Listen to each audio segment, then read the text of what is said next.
কি রে পারো, কার ফোন? দেবকে ফোন করে যাচ্ছি, ফোনটাই তো তুলছে না। কি দেব ফোন তুলছে না? ধরলই না।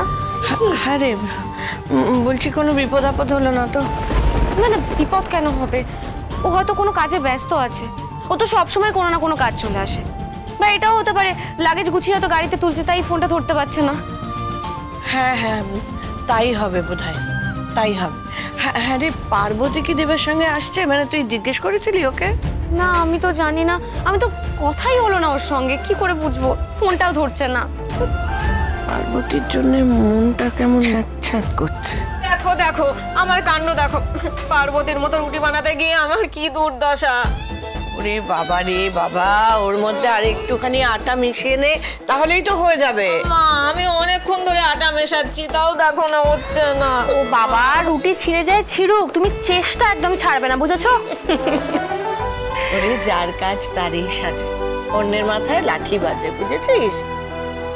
পার্বতী তো আজকে আসছে, ও এসে রুটিটা করে না, তোকে আর করতে হবে না, বুঝলি? যা, এই চলো। আসছে। হ্যাঁ, এখন দেব পার্বতী ভালো ভালো ফিরে এলেই বাঁচি। কি হয়েছে মামনি? তোমাকে এরকম লাগছে কেন? কি ভাবছো? না মানে আসলে না, পার্বতীর জন্য মনটা কিরম যেন হচ্ছে, মানে ছটফট করছে। তারপরে ধর ওই ছেঁড়া রুটিটা, মানে সব মিলিয়ে কেমন একটা আমার মনটা ঠিক ভালো লাগছে না। দেব পার্বতীকে নিয়ে ভালো ভালো বাড়ি ফিরে আসো, ঠাকুর ঠাকুর করে এই কামনাই করছি। শ্যাম্পু করে পার্বতীর গুলি লেগেছে।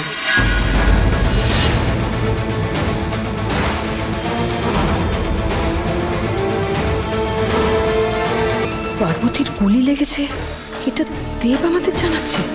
এর মানেটা কি? তাহলে কি পার্বতী দেবের সাথে ফিরে আসছিল? কিন্তু পার্বতীকে তো দেবের রেখে আসার কথা ছিল। কি বললি? পার্বতীর গুলি লেগেছে? কি করে হলো এমনটা? কি হয়েছে বলবি তো? আমি তোমাকে সব পরে বলছি বাবা। তুই এখন কোথায় আছিস? আমি পার্বতীকে নিয়ে শহরের হসপিটালে যাচ্ছি। দেব শোন, তুই পার্বতীকে নিয়ে ওখানে যা, আমি বাড়ির সবাইকে নিয়ে ওখানে আসছি, বুঝলি তো? একদম চিন্তা করিস না। দেব, দেব তুই ঠিক আছিস তো বাবা? হ্যাঁ। কি হয়ে গেল? আপদটার মরণ হলে বাঁচি ঠাকুর, আমার হাড় চড়ায়। দেব, দেব আমরা এক্ষুনি আসছি, তুমি অপেক্ষা করো, আমরা আসছি। আয়ুষ, গাড়িটা বার করছে কি? তাড়াতাড়ি যাও।